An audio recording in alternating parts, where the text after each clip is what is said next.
예, 오늘 본문 우리 데살로니가 전서 우리 2장 우리 1절에서 우리 2절 말씀을 중심으로 모든 것은 태도에서 결정된다 라는 제목으로 함께 은혜를 나누기를 원합니다.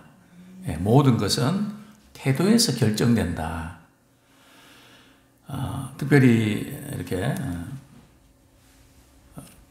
우리 집에 제가 가니까 우리 성경이 그 서재에 책 한 권이 꽂혀 있는데 눈이 이제 꽂혔습니다. 모든 것은 태도에서 결정된다. 여기 보면 결정적 차이를 만드는 일잘러들의 태도 차이. 일잘러가 누군지 아십니까? 일을 잘하는 뭐 그런 사람을 말하는 거겠죠. 결정적 차이는 태도에서 결정된다. 그러면서 이제 이렇게 그 책 뒤에서 잘 안 보일 텐데요. 인생의 파도를 멈출 수는 없지만 태도를 배우면 넘을 수 있다. 그죠? 인생의 그 파도 우리가 넘을 수 없는데요. 혹시 그거 아십니까? 서핑이라는 거, 파도 타는 거 있잖아요. 정말 파도 타는 거 너무너무 재밌는 거 아시죠? 예. 제가 이전에 이스라엘 성지순례 갔다가 말이죠. 공항에서 데모가 일어나갖고 이스라엘 여행사에서 1박 2일 말이죠. 공짜로 숙박비 뭐 이렇게 공짜로 줘갖고 말이죠. 그 앞에 바닷가가 있는데 말이죠. 그냥 파도 타기 참 많이 했습니다. 저는 어려서부터 강한리 해운대 바닷가에서 말이죠. 파도가 오면 그 파도 타는 거 너무너무 재밌습니다. 예. 어떤 사람은 파도가 무섭다고 하는데 물 먹으니까요. 그러나 우리 파도 타는 것도 우리가 배워놓으면 즐길 수 있다는 거죠. 우리 인생의 파도도 마찬가지 아닐까요? 그러면서 이 저자는 이렇게 도전하는데요. 당신은 어떤 태도로 일하는가? 우리가 뭐 가정 일이든 우리 자녀를 키우는 일이든 손주 보는 일이든 또 우리가 교회 봉사하는 일이든 그 사람이 어떤 태도로 하는가, 또 말씀을 들을 때도 어떤 태도로 말씀을 듣는가, 또 봉사할 때도 어떤 태도로 하는가. 근데 많은 그리스도인들이 이 말씀을 들을 때 말이죠, 순종하려고 말씀을 듣는 게 아니라 그냥 은혜 받으려고만 듣습니다. 그 은혜 받는 게 뭔지 아십니까? 말씀 들을 때 가슴이 뜨거워지고 그냥 끄떡끄떡하고 말이에요. 공감하고. 그것이 은혜 받는 것이 아니고요. 은혜를 제대로 받았는가 하는 것은 월요일부터 토요일까지 그 말씀을 붙잡고 어떻게 살아내는가. 그게 은혜 제대로 받는 겁니다. 그죠? 또 기도도 우리가 많이 하고 말씀도 많이 읽는 거 중요한데 기도하는 것만으로 의미가 있는 게 아니고요.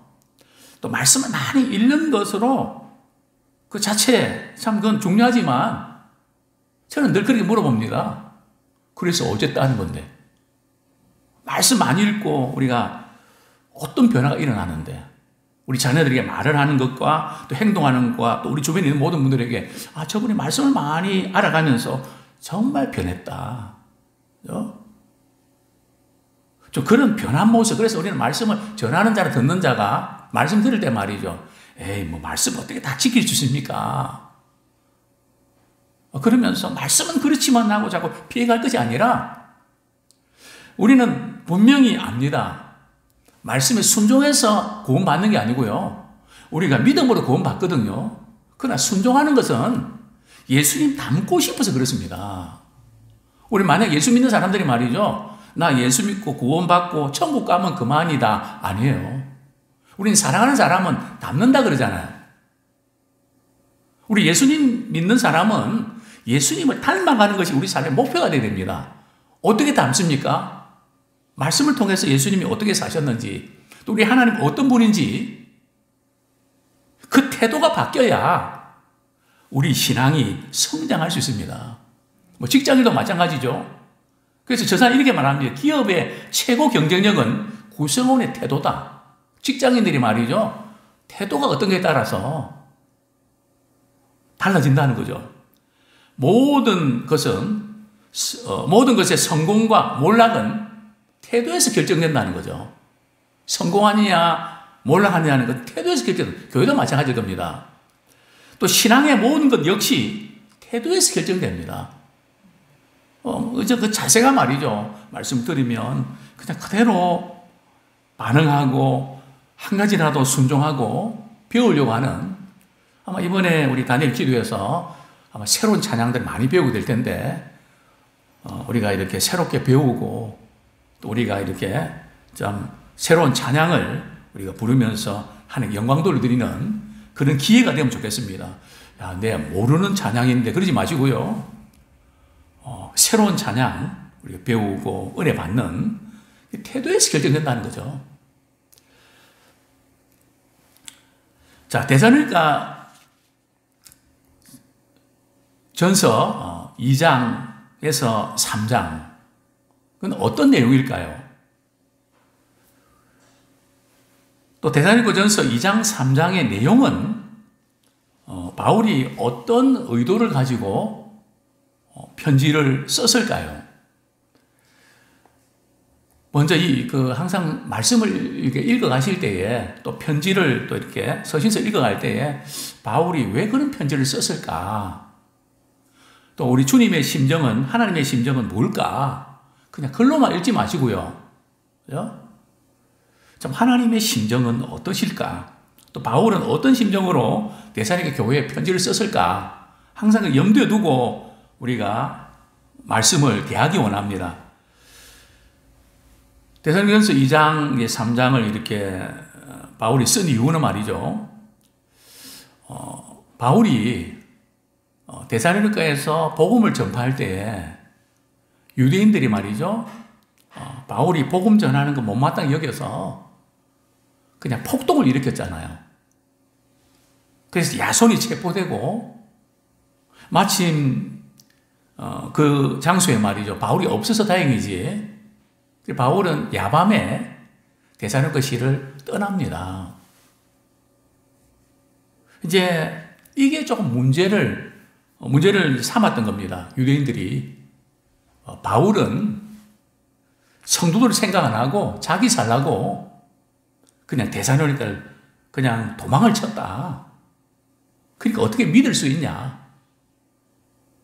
그리고 바울이 이렇게 데살로니가 떠나고 바울은 데살로니가 교회에 관심이 없다. 한 번도 신방 온 적이 없지 않냐. 어떻게 그럴 수가 있냐. 그러면서 유대인들이 말이죠. 바울을 중상모략을 합니다. 공격을 이렇게 하게 되는 거죠.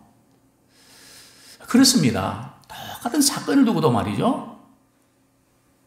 해석이 다릅니다. 뭐 개인적인 거, 사회적인 거, 뭐 이렇게 또 교회적인 거, 우리가 어떤 일이 일어났을 때 그것을 어떻게 해석하는가. 똑같은 사건인데 해석이 다르단 말이죠. 자기 유리한 대로 그렇게 해석을 하고 그렇게 접근한단 말이죠.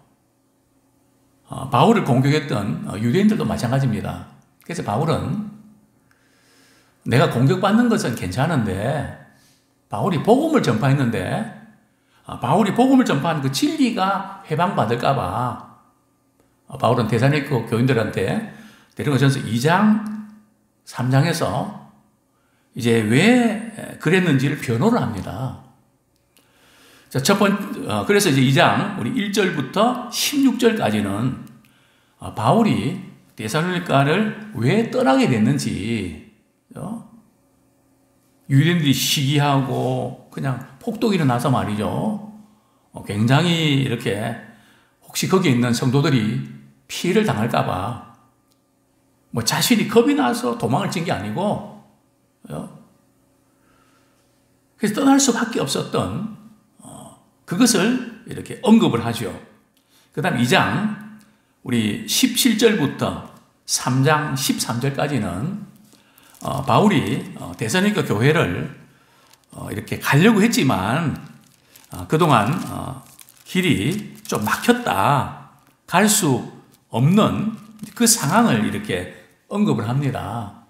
그래서 바울은 이렇게 이야기하죠. 사단이 가려고 했는데 그걸 막았다. 그렇게 이제 언급도 하고요. 그리고 앞으로 조만간에 데살로니가를 내가 갈 거로 가려고 한다.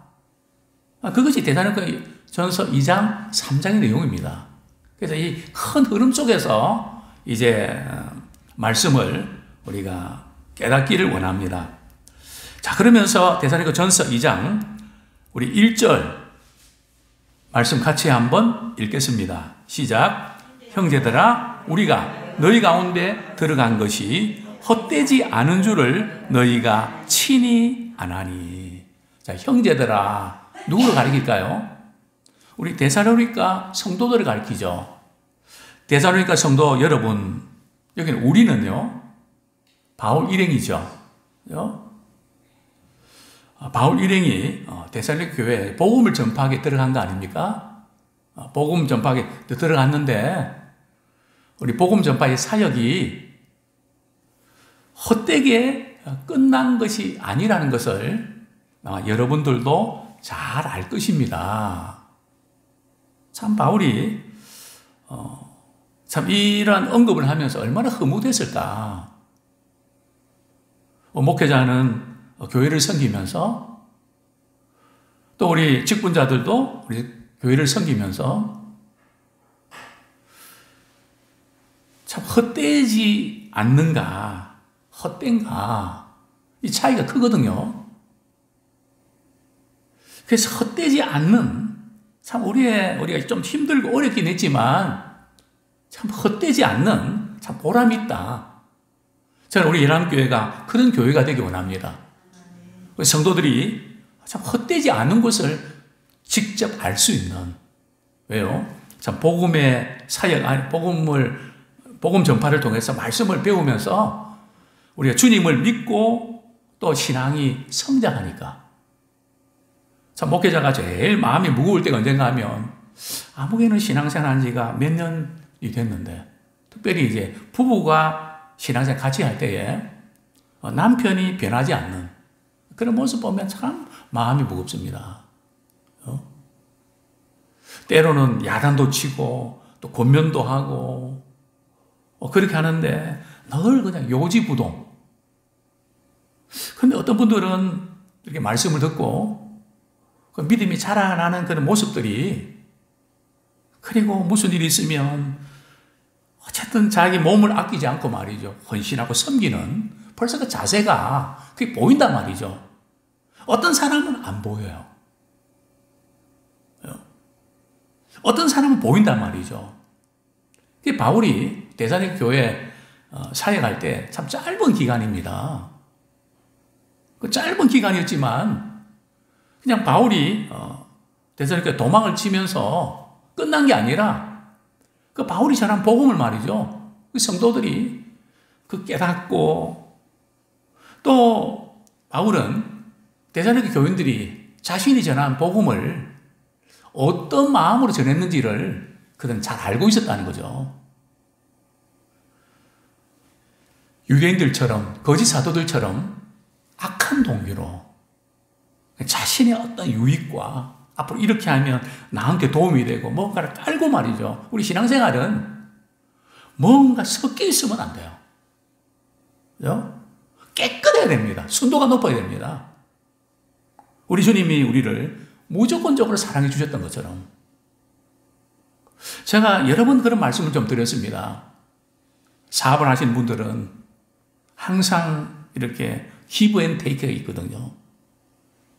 커피 한 잔을 이렇게 대접을 해도 공짜가 없다. 저희 아버님 늘 그랬습니다. 반드시. 그래서 간혹 말이죠. 이렇게 우리 집에 뭐 수리하러 오시는 분들 있잖아요. 저희들이 뭔가 대접을 하려고 그러면 잘 안 하시려고 그래요. 커피 한 잔 드시려고 그러면 저기서 먹었는데요. 근데 제가 볼 때는 안 먹은 것 같아요. 제가 눈치는 빠르거든요. 왜 그럴까요? 괜히 한 잔 먹었다가 덤탱이 쓰고 말이죠.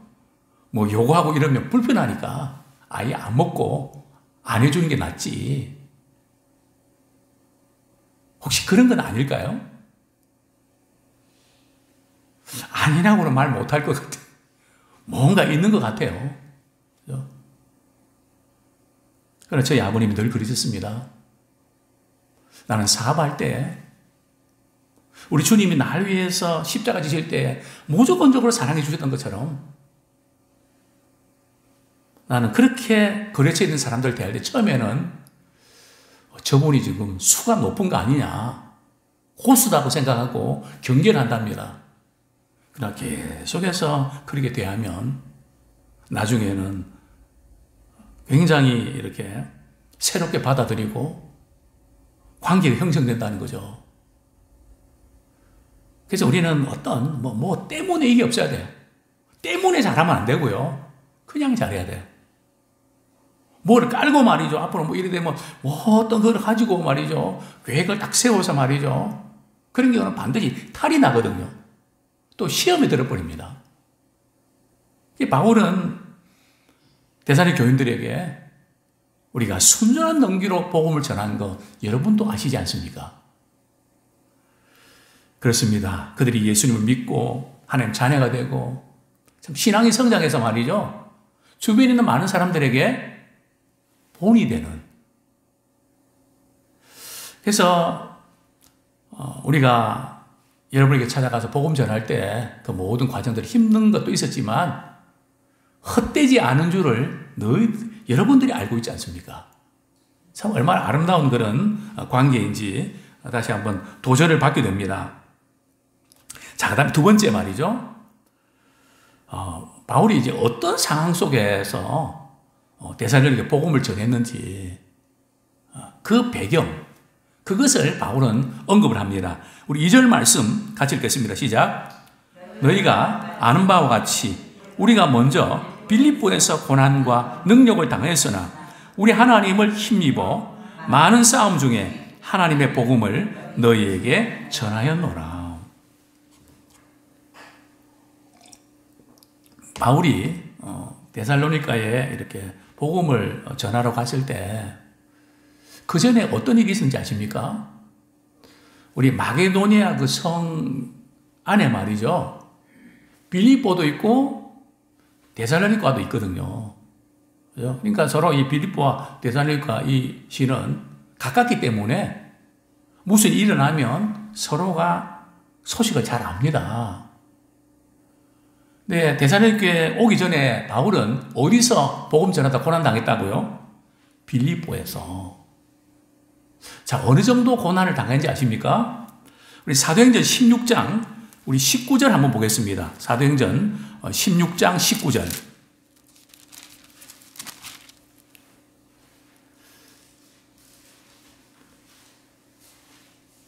같이 한번 우리 18절부터 한번 읽어보겠습니다. 시작.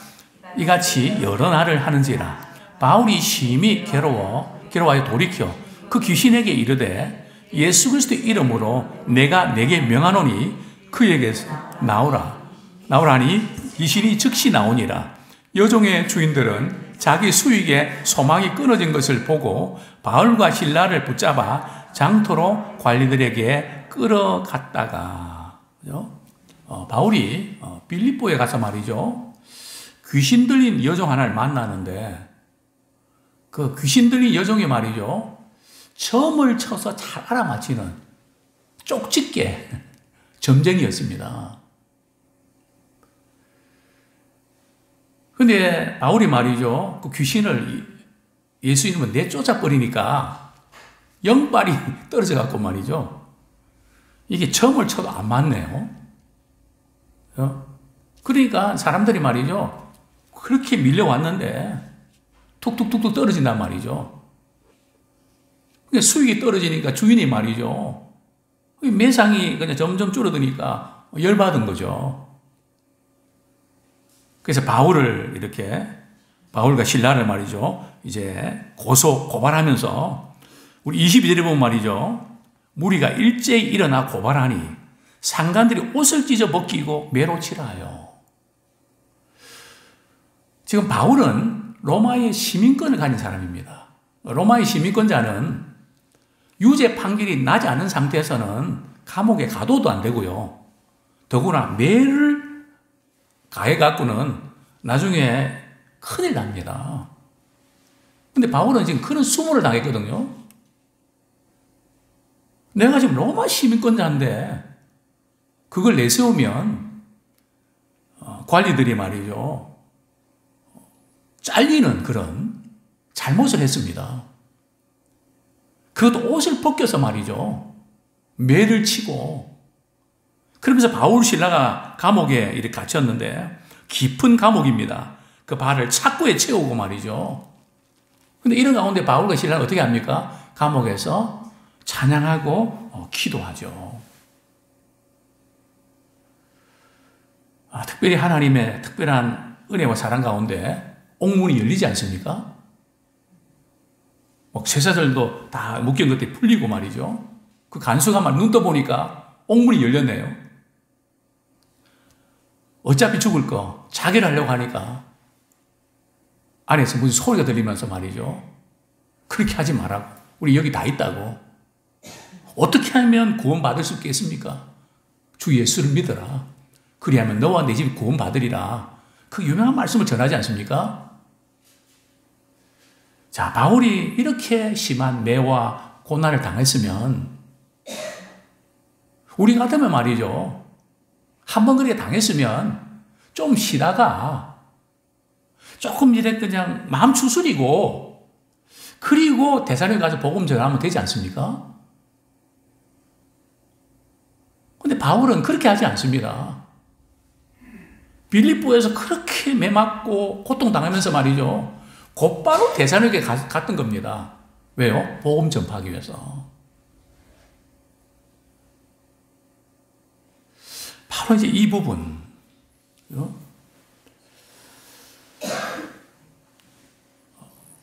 우리는 어렵고 힘든 일을 이렇게 당하면 마음이 상해서 그만두고 싶어 하고 내가 할 만큼 하고 더 이상은 나는 안 한다. 우리 이 부분에서 많이 무너지거든요. 근데 바울은 단 한 번도 그런 적이 없었던 것 같습니다. 어떻게 그게 가능했을까요? 성경이 이렇게 말씀합니다. 2절 하반절에 보면 우리 하나님을 힘입어. 중요한 것은 바로 이것입니다. 우리 고난당하고 위축당할 때 우리 생각과 감정은 약해질 수 있습니다. 트라우마가 올 수도 있습니다. 그럼에도 불구하고 바울은 누구를 힘입었다고요? 돈의 힘을 입은 것도 아니고 어떤 백의 힘을 입은 것도 아니고 하나님을 힘입어서 복음을 담대하게 전하는 그런 믿음의 사람이었습니다. 고난을 이길 수 있는 힘은 어디 있을까요? 우리 하나님을 힘입어야 되고요. 또 고난을 각오할 수 있는 사람이 누굴까요? 믿음을 가진 사람이 고난을 이길 수가 있습니다. 믿음이 있느냐 없느냐 하는 말이죠. 고난을 딱 주어보면 거기서부터 흔들흔들합니다. 그게 바로 예수님께서 너희 집을 어디다 세우는 게 따라서 달라진다. 모래 위에 지은 집이 있고요. 반석에 지은 집이 있고 보통 때는 집이니까 비슷한데 비와 창수가 부딪힘에 무너짐이 심하다. 그죠? 고난받을 때 나타나는 것이 심한 타격을 받는다는 거죠. 그러나 평소에 말씀을 듣고 순종하는 사람은 믿음의 중심이 서 있기 때문에 고난이 와도 그것을 이길 수 있는 힘이 생깁니다. 그리고 신앙은 어떤 고난 앞에서도 우리가 좌절하지 아니하고 포기하지 않고 끝까지 견디면서 믿음으로 나갈 때에 우리 하나님은 우리의 모든 상황들을 바꿔주실 줄 압니다. 이제 우리 마지막으로 우리가 실패한 것처럼 보여도 우리의 사역이 말이죠. 우리 하는 일이 실패한 것처럼 보여도 실망하지 마십시오. 왜요? 아직 끝난 게 아니니까요. 하나님을 힘입어서 위축당하지 말고 최선을 다하시길 원합니다. 아이고 죽겠다 그럴 때 말이죠. 그때 더 잘하십시오. 도저히 힘이 나지 않고 그럴 때 말이죠. 우리 주님을 힘입어서 그때 더 잘하십시오. 그때 믿음의 진가를 주님 앞에 보여드린 겁니다. 그때 무너지지 마십시오. 주님을 힘입어서 최선 다할 때에 우리 주님은 위대한 승리를 우리 보장해 주십니다. 그 위대한 승리를 기대하는 우리 모두가 되기를 축원합니다.